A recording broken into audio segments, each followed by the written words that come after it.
इस कहानी की लेखिका है सोनिया सैनी। पिछले भाग में आपने देखा अनंत, संभव, रिद्धि और प्रिया 4 दोस्त हैं जो पैरानॉर्मल एक्टिविटी पर रिसर्च कर रहे थे। अपनी नॉलेज से वे लोग भूत प्रेत जैसी अफवाहों से बचाते हैं और बरसों से फंसी आत्माओं को मुक्त करने का भी काम करते हैं। वे चारों किसी शक्तिशाली नकारात्मक ऊर्जा पर अपनी रिसर्च करना चाहते थे, इसलिए वे इफ्रिन जीन कहानी में बताई गई चांदपुर हवेली पहुंच जाते हैं ताकि उन्हें भी किसी शक्तिशाली ऊर्जा को जानने का मौका मिल सके। उसी बीच उन्हें एक खुफिया दरवाजा दिखाई देता है। अब आगे। वाओ, ये तो कोई खुफिया दरवाजा है। चलो अंदर चलकर देखते हैं। हालांकि मन में शंका के बादल मंडरा रहे थे, फिर भी काम तो काम होता है, इसलिए अपने मन की शंकाओं को किनारे करते हुए चारों एक के बाद एक कमरे में दाखिल होने लगे। अंदर काफी अंधेरा था। संभव ने साथ लाई हुई टॉर्च से थोड़ी रोशनी की तो बाकी लोगों को भी थोड़ी राहत मिली। बाहर के कमरों के मुकाबले ये कमरा काफी छोटा और साधारण था। इस गुप्त कक्ष में प्रकाश की भी कोई व्यवस्था नहीं थी। टॉर्च की रोशनी के सहारे आगे बढ़ते हुए उन्हें एहसास हुआ उनके आसपास हर तरफ कागज और किताबें फैली हुई हैं। तो क्या यही है महाराज का गुप्त पुस्तकालय? अनंत ने कहा। लगता तो यही है। अगर यही है पुस्तकालय तो ज्यादा खुश होने वाली कोई बात नहीं है, क्योंकि यहाँ की हालत इतनी खराब है कि कोई भी किताब ढूंढना भूसे से सुई निकालने जैसा है। प्रिया ने चारों ओर नजर दौड़ाते हुए जवाब दिया। प्रिया की बात सुनकर सभी के चेहरे पर उदासी की गहरी परत चढ़ गई। तो क्या इतनी दूर आना व्यर्थ हो गया? संभव ने कहा। अरे यार, इतनी जल्दी हार क्यों मान रहे हो? चलो सामने वाले रैक से शुरू करते हैं। सब मिलकर कोशिश करेंगे तो कुछ ना कुछ जरूर हाथ आएगा। अनंत ने हिम्मत बढ़ाते हुए कहा। चलो ठीक है। चारों ने एक दूसरे की ओर देखकर सहमति में गर्दनें लाई और बची हुई पुस्तकों को एक एक करके देखने लगे। अधिकांश पुस्तकें अधजली अवस्था में थी और कुछ नीचे बिखरी पड़ी थी।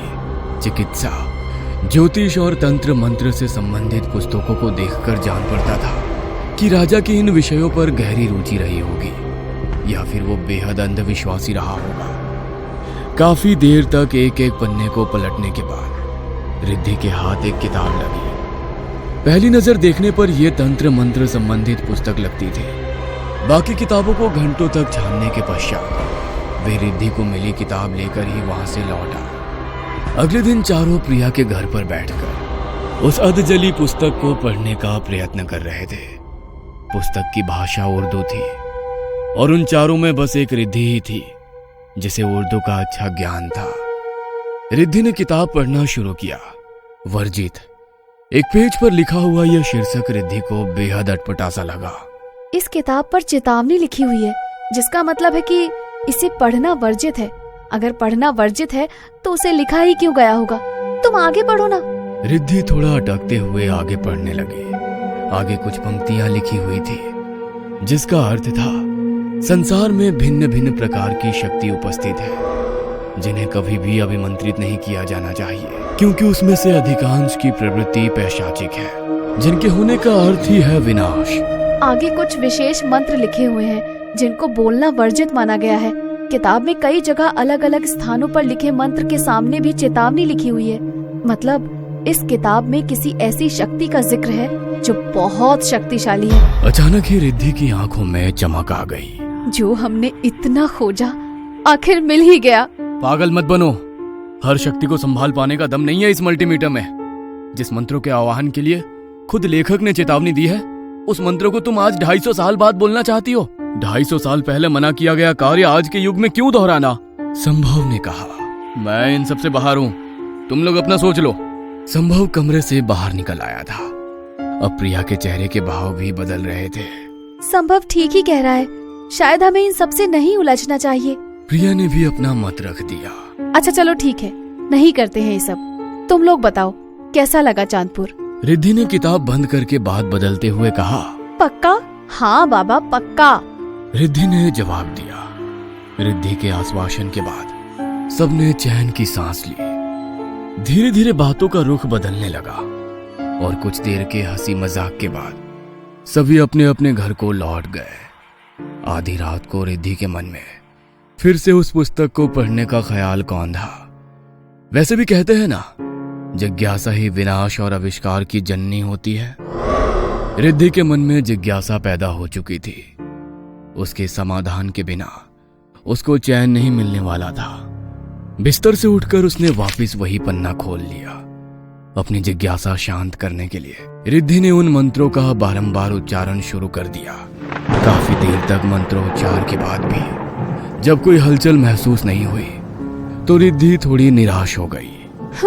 बिना बात के डर रहे थे ये तीनों। कहने को तो रिसर्च कर रहे हैं, लेकिन एक नंबर की डरपोक। रिद्धि किताब एक तरफ रखकर सोने चली गई थी। अगले दिन, अरे यार, तुम लोग बेकार में घबरा रहे थे। आधी रात को मैंने मंत्र पढ़े, कुछ भी नहीं हुआ। मुझे तो लगता है वो किताब इफ्रित जिन कोई काल्पनिक कहानी है जो किसी ने उस हवेली को देखकर प्रसिद्धि के लिए लिख दी होगी। रिद्धि अगले दिन कॉफी पीते हुए सबको अपनी बहादुरी के किस्से सुना रही थी। अचानक ही रिद्धि के चेहरे के भाव बदलने लगे और उसका चेहरा गुस्से से लाल हो गया। ये क्या बदतमीजी है आनंद? तुम्हारी हिम्मत भी कैसे हुई मुझे इतना भद्दा इशारा करने की? रिद्धि सिरे से उखड़ती जा रही थी। तुम पागल हो गई हो क्या? सबके सामने बैठा हुआ हूँ, मैंने कब तुम्हें इशारा किया? रिद्धि, सच में अनंत ने कुछ नहीं किया। तुम्हें कुछ गलत फहमी हुई है। अरे क्या हो गया है तुझे? सभी रिद्धि को समझाने की कोशिश कर रहे थे, लेकिन रिद्धि अपना आपा खो रही थी। देखो देखो कैसे हंसी आ रही है इसको। मैं छोड़ूंगी नहीं इसे, डरपोक कहीं का। अरे कब हंसा वो? तुम पागल हो गई हो क्या? क्या देख रही हो? अरे उसने वाकई कुछ नहीं किया है। हो इतनी रात हो गई। मुझे रात गए तुम लोगों के साथ बाहर आना ही नहीं चाहिए था। गलती मेरी ही है। इतना कहकर रिद्धि अपनी स्कूटी की ओर लपकी। प्रिया, संभव और अनंत भी अभी आंखें फाड़े रिद्धि को जाते देख रहे थे। दोपहर के 3 बज रहे हैं। ये लड़की बोल क्या रही है? कभी कहती है संभव ने इसे गंदे इशारे किए, तो कभी कहती है कि रात हो गई। लगता है ज्यादा सोचने से इसके दिमाग पर असर पड़ा है। मैं आज रिद्धि के साथ ही रुक जाती हूँ। अनंत और संभव को समझाकर प्रिया रिद्धि की ओर दौड़ पड़ी और जाकर उसकी स्कूटी की बैक सीट पर जम गई। रिद्धि और प्रिया रिद्धि के कमरे पर पहुंच गए थे। घर पहुंचकर रिद्धि बिल्कुल नॉर्मल लग रही थी। खाना भी उसने खुद ही प्रिया को बनाकर खिलाया। देर रात तक दोनों के बीच बातें होती रही और फिर प्रिया को नींद आ गई। देर रात प्रिया को एहसास हुआ वो अकेली बिस्तर पर लेटी है। नजर घुमाई तो रिद्धि कहीं नहीं दिखी। बिस्तर से नीचे उतरना चाहा तो उसे एहसास हुआ कि वो कमरे में नहीं, किसी जंगल जैसे स्थान पर है। प्रिया को अपनी आंखों पर यकीन नहीं हो रहा था। कमरे से जंगल में कैसे और कब पहुंच गई उसे एहसास ही नहीं हुआ। किसी तरह हिम्मत करके थोड़ी दूर जाकर देखा तो कुछ आदिवासी जैसे लोग दिखाई दिए। वे लोग कुछ अजीब सा नृत्य कर रहे थे। प्रिया को डर से पसीने छूटने लगे थे।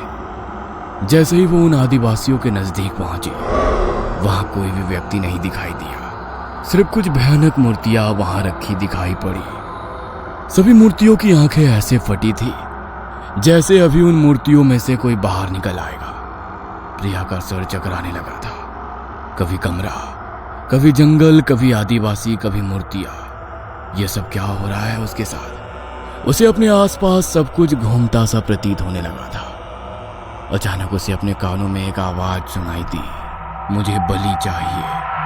प्रिया ने घबराकर इधर उधर देखा मगर कोई दिखाई नहीं दिया। प्यास से उसका हलक सूखा जा रहा था।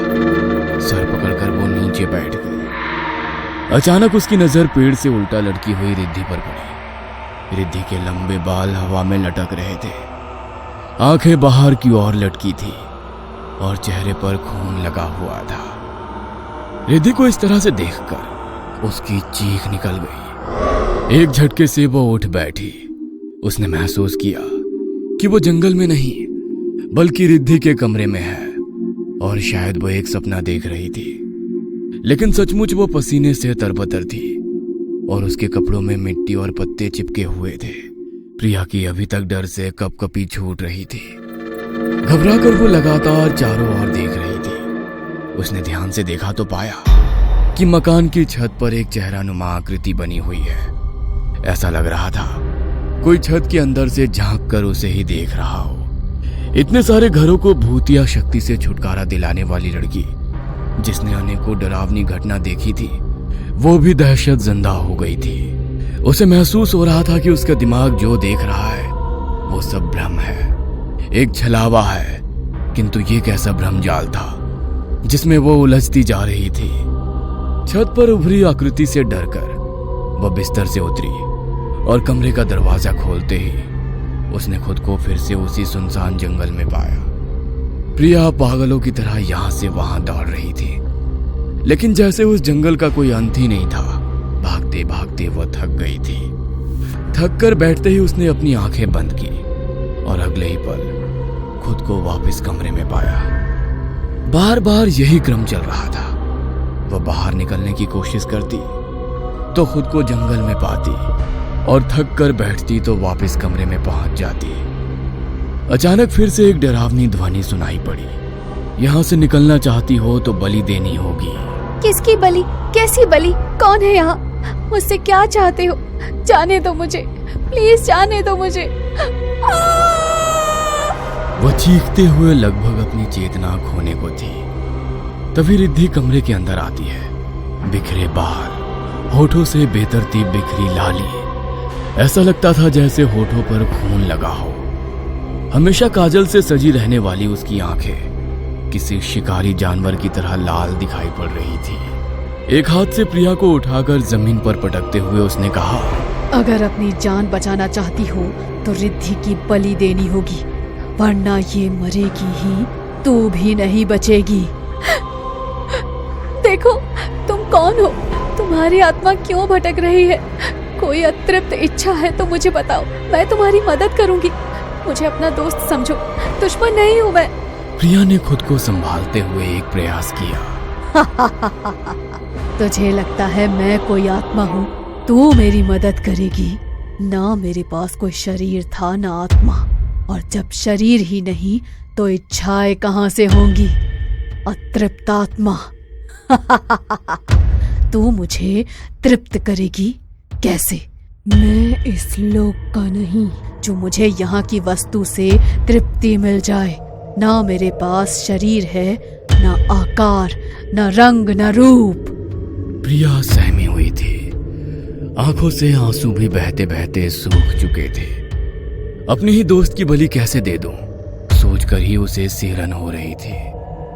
अचानक उसने खुद को वापस उस निर्जन वन में पाया और देखा कि रिद्धि एक कुल्हाड़ी लिए उसकी ओर दौड़ती चली आ रही है। प्रिया घबरा गई और स्वयं के बचाव के लिए उसने रिद्धि को धक्का देकर एक और धकेल दिया। अचानक रिद्धि के चीख की आवाज सुनाई पड़ी। कुल्हाड़ी नीचे गिरी हुई थी और रिद्धि की गर्दन एक और लटकी थी। रिद्धि की गर्दन से खून का फवारा छूट रहा था। रिद्धि की ऐसी हालत देखकर प्रिया के होश गुम हो गए। क्या प्रिया ने वाकई अपने ही दोस्त रिद्धि को मार डाला है? ये कैसा छलावा है जिसमें फंस गई है प्रिया?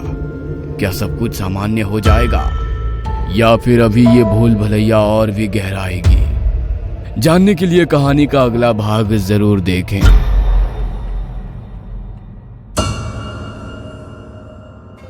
ये कहानी आपको अच्छी लगी हो तो हमें सब्सक्राइब करें, हमारा इंस्टाग्राम और फेसबुक पेज जरूर फॉलो करें। और हाँ दोस्तों, सब्सक्राइब करना भूलना मत।